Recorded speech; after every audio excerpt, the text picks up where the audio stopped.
일 많이 해봐.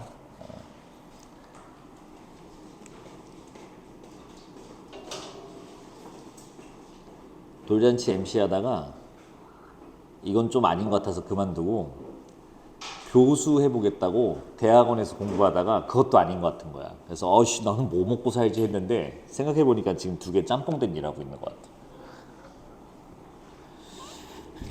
페이지 7쪽 와도 될까요? 문학 이어서 보도록 하겠습니다. 정서주체 훈련이라고 할 건데 이번 주 다음 주 좀 이어져요.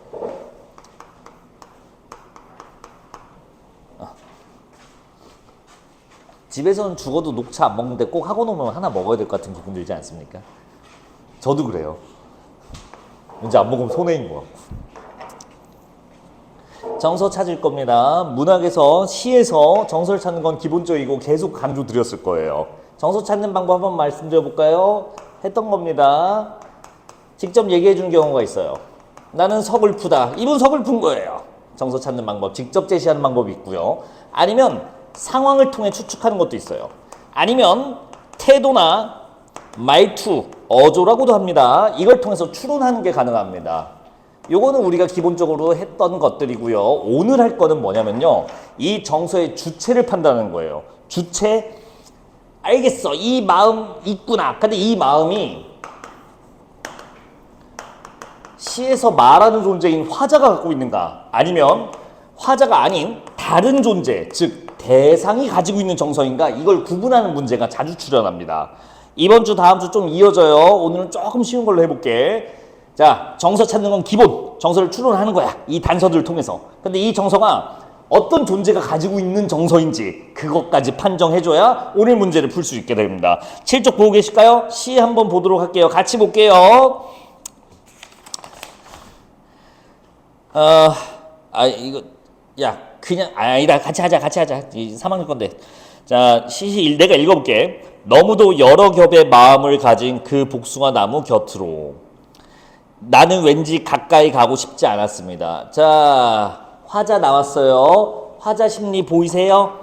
복숭아 나무에 가까이 가고 싶지 않대요. 대상에 대해 거리감이라고 해도 괜찮을까?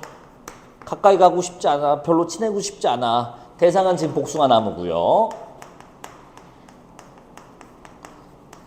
좀만 더 갈게요. 다음 흰 꽃과 부는 꽃 나란히 피우고 서 있는 그 나무는 왜 날 봐? 빨리 책을 봐봐.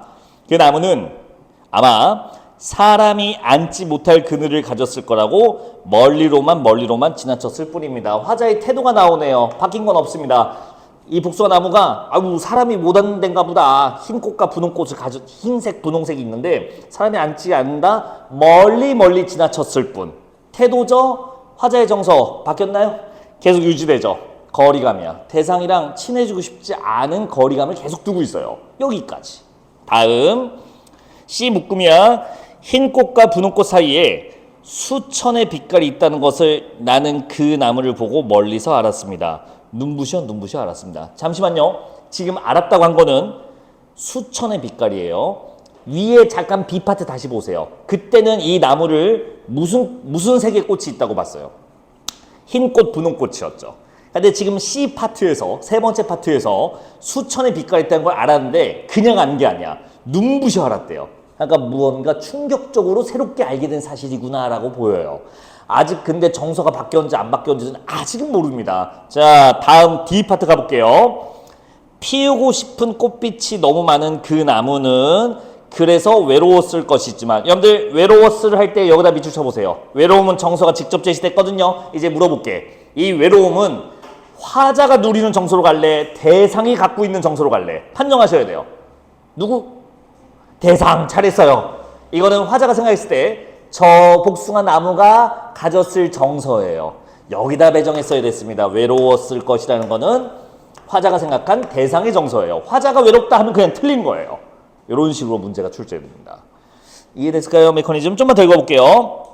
외로웠을 것입니다. 외로운 줄도 몰랐을 것입니다. 그 여러 개의 마음을 읽는데 참 오래 걸렸습니다. 자, 마지막 연 볼게요. 이제 흩어진 꽃잎들 어디 먼데 닿았을 무렵 조금은 심심한 얼굴을 하고 있는 그 복숭아 나무 그늘. 심심하는 역시 그 복숭아 나무 대상의 표정이겠죠. 마지막 줄 보세요. 가만히 들었습니다. 저녁에 오는 소리를. 어디서? 복숭아 나무 그늘에서. 누가? 화자가. 자, 문제. 화자의 정서는 거리감이 유지된다. 아니면 전환됐다. 전환된 거 괜찮아요? 그 복숭아 나무 멀리 갔는데 이번엔 그 그늘에서 소리를 들었대요. 자, 거리감이 해소된 뭘로 갈까요? 곁에 있었으니까 자, 거리감이 없어졌다라고 해도 괜찮고요. 아니면 뭐 친근감이 들었다, 뭐 공감했다 이런 걸로 전환됐다고 보시면 충분히 작품을 읽은 거죠. 괜찮을까요? 정서를 헷갈려 하시면 안 됩니다. 이제 문제 여러분들이 어떻게 나오냐? 대상과 화자의 정서가 달라요. 바꿔냅니다. 안 낚이길 바랍니다. 세 문제 준비되어 있고요. 모르는 용어들 있을 겁니다. 문학 용어들 그거 체크해 놓으시면 제가 이따 설명해 드릴 건데 제가 설명 못하면 따로 질문하셔야 돼요. 세 문제고요. 시간 4분 드리겠습니다. 풀어보세요. 엄마가 가라는데 그냥 기분 좋게 가시면 됩니다. 다 좋아요. 자, 다 읽었죠? 다 풀었죠? 설명해 드릴게요. 5번 문제는 용어 문제입니다. 문학 용어들은 논리값을 치환해야 되는데 문학할 때마다 제가 하고 있죠. 봅시다. 모르는 말들이라고 생각해서 설명드리는 거니까 혹시 내가 깜빡하고 넘어가는 거 있으면 저 끊고 말씀하세요. 이것도 설명해 달라고. 일단 5번 문제 선제 1번 경어체 사용하여 웅장한 분위기를 자아내고 있다. 그러면 경어체는 어떻게 판정할 건가? 웅장하면 어떻게 판정할까가 문제가 됩니다. 자, 경어체는요 쉬워요. 존댓말입니다. 상대를 공경하는 말투라는 뜻인데 존댓말 쓰면 싹 다 경어체입니다. 이글 경어체 맞나요? 맞아요. 걸렸습니다. 알았습니다. 됐죠? 알았습니다. 존댓말입니다. 경어체 맞고요. 웅장한 분위기. 자, 웅장함은 언제 성립하는가? 나보다 내가 우호적인 감정을 가지고 있는 대상이 있어야 돼요. 다시 내가 우호적인 긍정적으로 생각하는 대상이 존재해야 되고요. 그 대상이 말하는 나보다 어마어마하게 커야 됩니다. 그러면 웅장함이 성립해요. 자, 두 가지가 조건이에요. 대상에 대한 우호적인 감정 플러스 대상의 거대함. 이렇게 정리하면 웅장함이 판정됩니다. 자, 웅장함 되나요? 웅장함이 안 돼요. 경어체는 맞는데. 왜요? 대상이 뭔데요? 복숭아 나무요. 이거 좋게 생각하지 않나요? 맞아요. 친근감, 공감 이런 거 느껴요. 그럼 맞지 않나요? 거대하지가 않습니다. 화자보다 훨씬 더 거대해야 돼요. 어느 정도로요? 대자연, 신 이쯤은 돼야 됩니다. 자, 근데 여기는 복숭아 나무 한 그루거든요. 아무리 와도 화자보다 훨씬 더 거대하다 보기 힘들겠네요. 웅장함이 아닙니다. 잠시만요. 선지 1번 다시 보실래요? 오늘 배운 거요. 문학도 예술이죠? 이 첫 번째 문제가 바로 형식과 내용을 구분해서 묻는 문제예요. 경어체를 사용하여는 형식으로 보이세요? 내용으로 보이세요? 형식이에요. 웅장한 분위기, 이게 내용이에요. 문학 문제 첫 번째 문제는 바로 내용 형식의 일치 문제입니다. 그래서 이렇게 되어 있어요. 선지 2번도 보세요. 어디까지가 형식일 것 같아? 지시어를 반복하여, 이게 형식이야. 중심 소재를 초점을 모으고 있어요. 이게 내용입니다. 이렇게 되어 있어요. 문학 선지들이. 이 형식 내용은 되게 유용하다니까요. 자, 선지 2번 볼까요? 자, 선지 1번 더 질문 없을까요? 그래? 그럼 내가 물어봐도 돼? 야, 이승주. 왜 이렇게 건방지게 말하지? 이승주 씨? 분위기가 뭔데? 왠지 약간 이런 말을 써야 될 것 같지? 그런 거 아닙니다. 그렇게 하시면 문제가 있어요. 값은, 문학에 사용되는 논리값은 약간 그런 느낌적인 이런 거 안 들어갑니다. 수학이랑 똑같아요. 더하기가 뭐니 물어봤는데 그 약간 뭐랄까요? 그 뭔가 좀 이렇게 하면 안 되잖아. 분위기는요, 작품 전체를 지배하는 정서를 분위기라고 합니다. 작품 전체에 깔려있는 정서를 분위기라고 해요. 아까 분위기는 정서예요, 정서. 가장 많이 나오는 정서입니다. 자, 웅장함은 근데 처음부터 성립하지 않으니까 존재하지 않죠. 작품 전체에 깔릴 수가 없는, 존재 자체하지 않는 정서가 웅장함이기 때문에 답이 아니었던 거예요. 이렇게 하시면 됩니다. 선지 2번 갈게요. 지시어. 지시어는요, 지시하다라는 말도 있지만 가리키다는 겁니다. 가리키다. 그러면 가리키는 말은 뭐가 있을까요? 이그저입니다. 이그저. 이 작품에 이그저가 반복하고 있는 게 있나요? 있어요.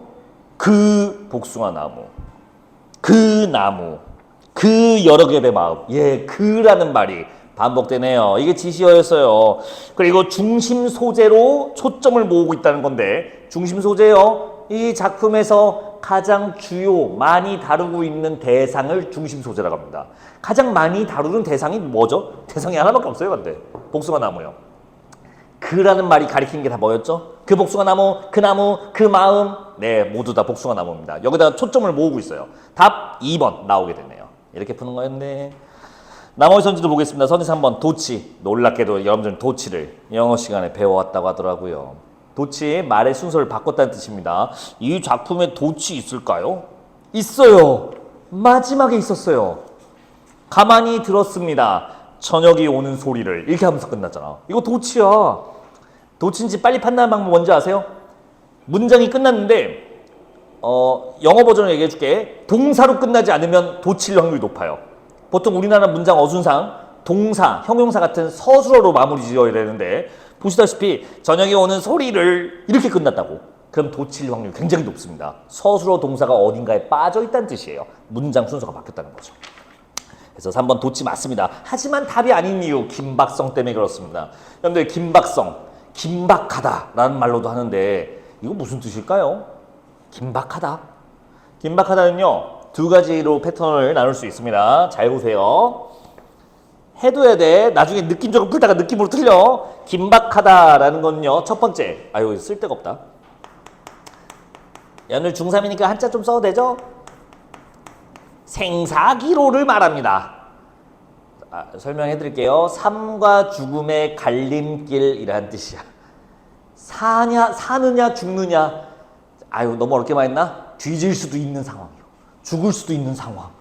이게 생사기로예요. 그때 우리는 긴박함을 느껴요. 총알이 막 머리 옆을 막 날아다녀요. 오 마이 갓 긴박해요. 이런 식으로. 근데 이렇게 생사기로만 긴박성인 건 아닙니다. 두 번째.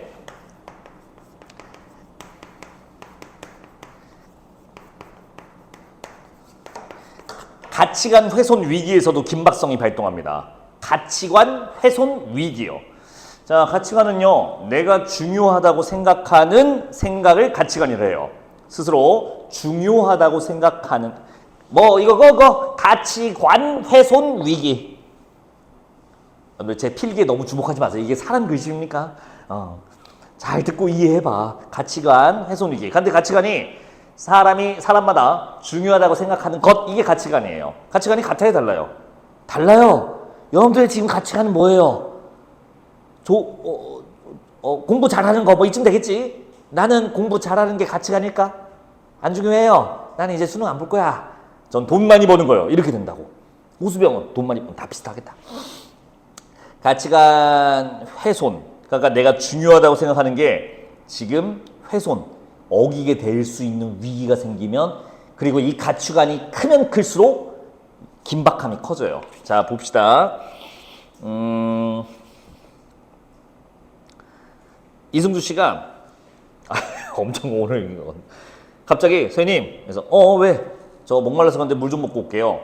그래서 봐봐. 목마르면 물을 마시고 싶다는 생각이 있을 거예요. 그치? 그래서 내가 안 돼. 이따 끝나고 마셔. 자, 긴박한가요 혹시? 예, 긴박하지 않아요. 왜? 목마르니까 물 먹고 싶다는 그렇게 큰 가치관이 아니야. 좀 이따 먹어도 되겠지. 당장 먹어야겠다라는 가치관은 없기 때문에 그래요. 자, 근데 이건 어때요? 야, 오해하지 말고 들어. 자네가 손을 딱 들어. 평소답지 않게. 선생님, 그래서 왜? 수업 중에 왜? 선생님, 저 화장실에 가고 싶은데 배가 좀 너무 아파서요. 좀 화장실 가겠습니다. 자, 평소 같았으면 당연히 갔다 와 라고 하잖아. 그냥 김봉수가 좀 이상해요. 갑자기 문을 막아요. 안 돼.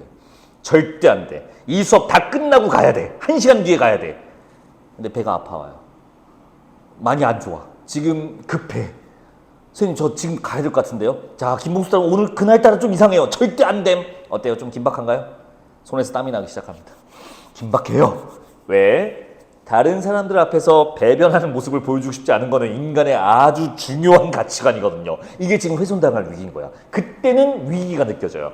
긴박함이죠. 됐을까요? 긴박함은 두 가지. 생사기로, 가치관 훼손 위기. 이렇게 가주시면 됩니다. 자, 이 작품은 이거 화자가 죽을 수도 있겠네요. 아니죠? 화자가 무슨 가치관이 나오나요? 그런 것도 없죠. 긴박성이 성립하지 않습니다. 5번의 선지 3번이 답이 안 되는 이유는 도치는 맞지만 긴박성이 성립하지 않습니다. 그래서 답이 아니었어요. 자, 다음 4번 의인법 다 알죠? 사람이 아닌 걸 사람처럼 표현한다. 잠시만요. 이거 했는데 한 번만 더 하자. 그럼 사람이라는 게 뭔데? 문학에서 사람이라는 건 뭔데? 딱 나와요. 그냥 밥 먹고 이런 거 아니야. 딱 나와야 돼. 뭘까? 했는데 안 했나? 여러분들 눈빛 보니까 내가 분명히 했다고 생각했는데 지금 안 한 것 같잖아. 대상 구분법에서요. 대상을 구체와 추상으로 나눌 수 있죠. 구체는 인물과 사물로 나눌 수 있죠. 이거 했지. 한 번 더 할까요? 안 한 것 같은데. 진짜 안 했나? 갑자기 울적해지네. 봐봐. 대상 구분법이고요. 보세요. 대상은 크게 두 개로 나뉩니다. 구체냐, 추상이냐. 이거 가르는 기준은 아시죠? 감각 여부로 나눕니다. 감각 되는 거, 안 되는 거. 여기까지는 알죠? 그러면 구체, 감각되는 대상은요. 크게 두 개밖에 없어요. 인물과 사물입니다. 이건 뭘로 나눌까요?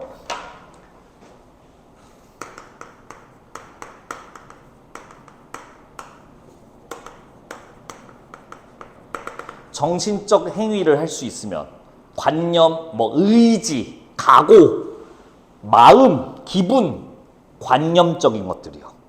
정신과 관련된 거를 할 수 있는 존재를 인물로 하고요. 그게 없는, 할 수 없는 존재를 사물이라고 합니다. 그러면 사물은 어떻게 나뉘나요? 자연물과, 이거 되게 유용하니까 이것도 잘 써먹으세요. 인공물로 나뉩니다. 자연물은요. 스스로 그렇게 된 사물이란 뜻입니다. 인간이 의도하지 않았어요. 태양, 달, 땅, 산 이런 것들은 인간이 의도한 게 아니라 지 스스로 그렇게 된 얘들이야. 이게 자연물이야. 인공물은요. 사람이 노력하여 만든 물건이란 뜻이고요. 문제, 이거 했는데 정지우 씨? 잘된가? 정지우 씨, 바람, 윈드, 윙. 인공물이야, 자연물이야?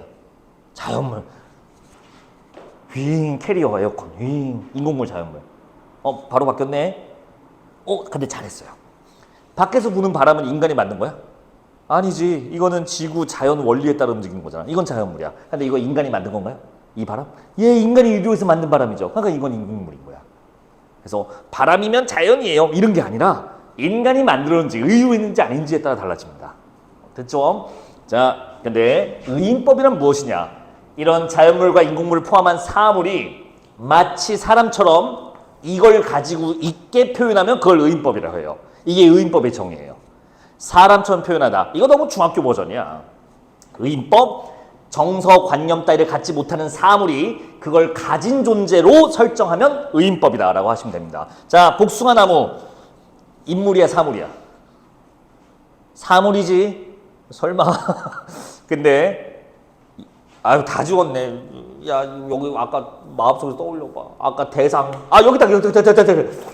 얘 기분이 어때요? 외롭죠? 누가? 복숭아나무가. 의인법 맞아, 아니야? 맞는 거예요. 이렇게 하면 돼요. 그러면 4번도 답 아닌가요? 현실 비판이 없습니다. 내용이 틀렸어요. 선지 4번은. 됐지? 마지막 선지 5번. 색채어요. 색채어는요. 색채. 우리 다른 말로 색깔이라고 하면 됩니다. 그럼 색채어? 색깔로 색깔말이에요. 색깔말. 뭐가 있게? 파랑, 빨강, 하양, 검정. 이게 색깔말이야. 거의 유치원 수준이죠. 있어요? 없어요? 이 작품에? 있어요.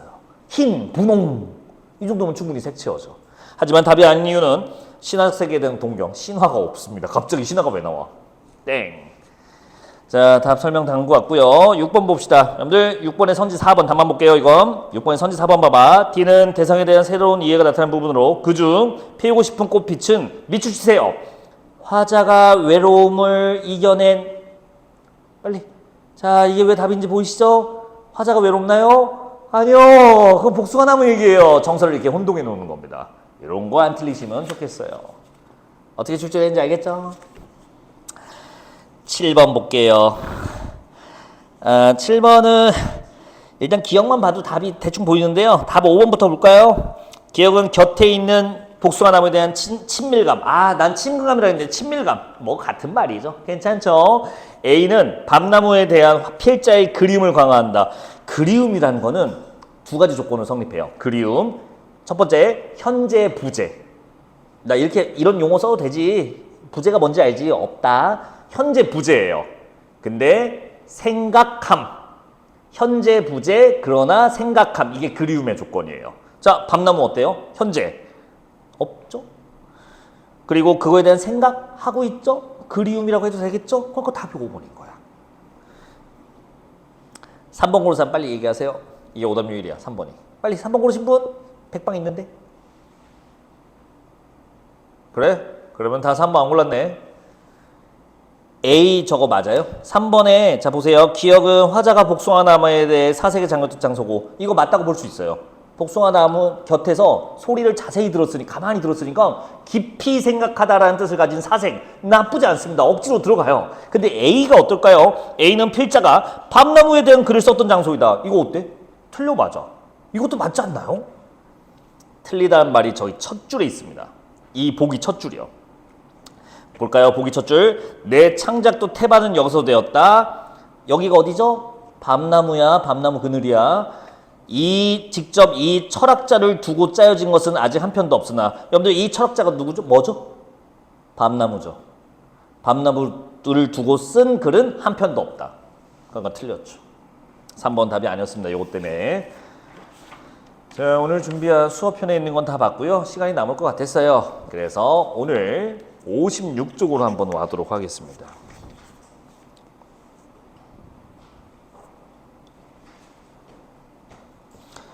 56쪽 오셨나요? 자, 요거는 고2 22년 재작년이네요. 재작년 고2 3월 모의고사 나왔던 문학작품입니다. 56쪽 오시면요.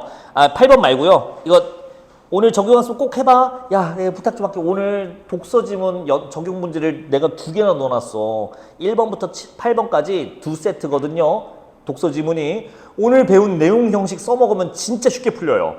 다 고3 문제고 막 어려운 문제인데 오늘 배운 내용 형식 구분하면 얘는 형식을 중시하네 내용을 중시하네 보면 되게 쉽습니다. 생각보다. 꼭 하세요. 과제로. 자, 지금은 9번 문제 위에 있는 저 시문학을 볼 텐데 자, 시 2개 있는 거 보이세요?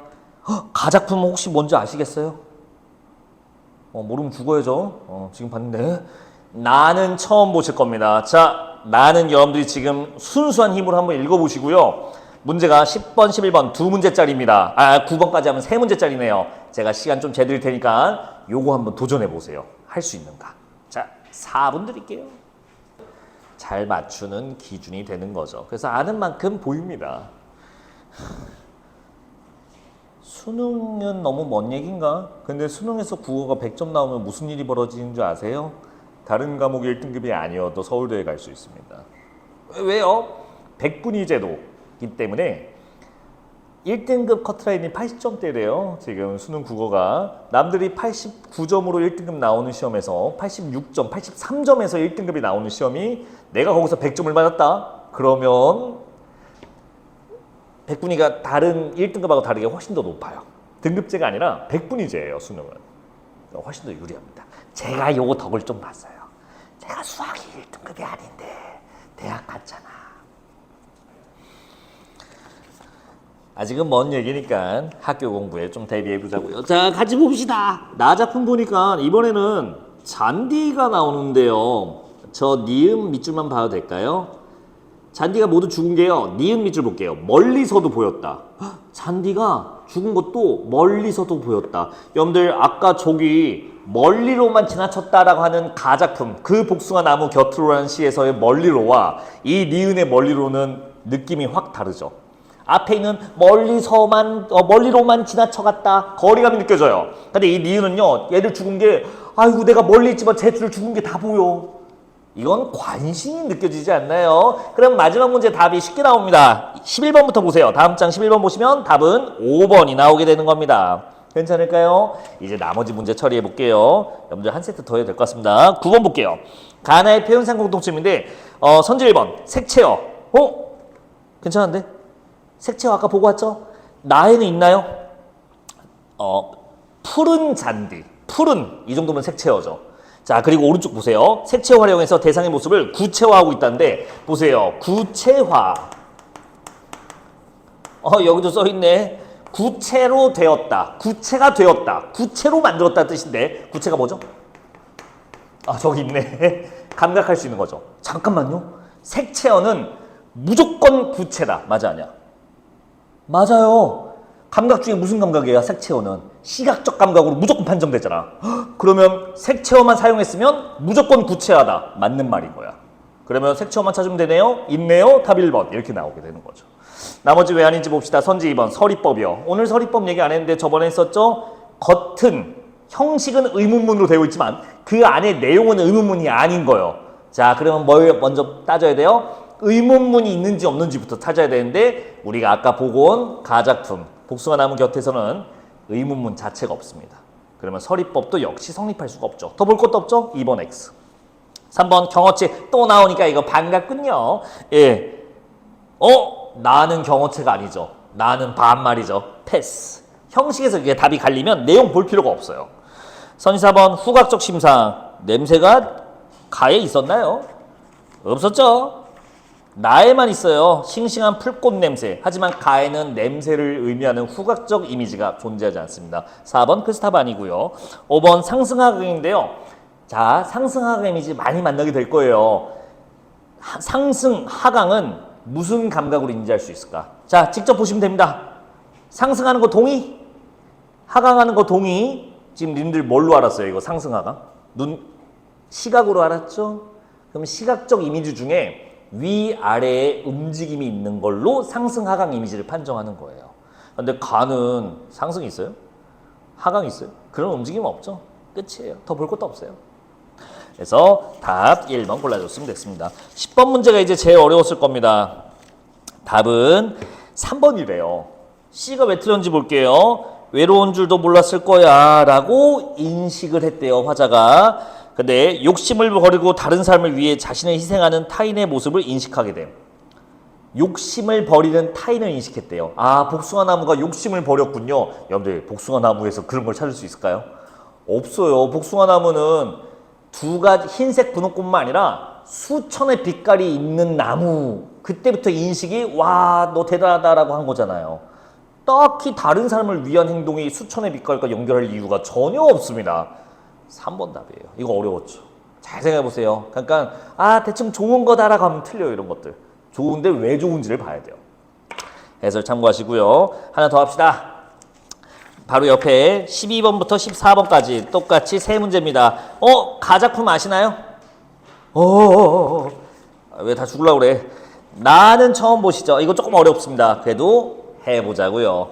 요거는 몇 학년 문제더라? 요거는 제 3년 전에 수능 특강, EBS 수능 특강 문학책에 들어있던 겁니다. 좀 까다로워요. 이 책이 3학년 보는 용이라서 도전해보세요 할 수 있는 데까지. 자, 요거까지 하고 갑시다. 출발. 빠진 사람들은 정말 볼까 이걸.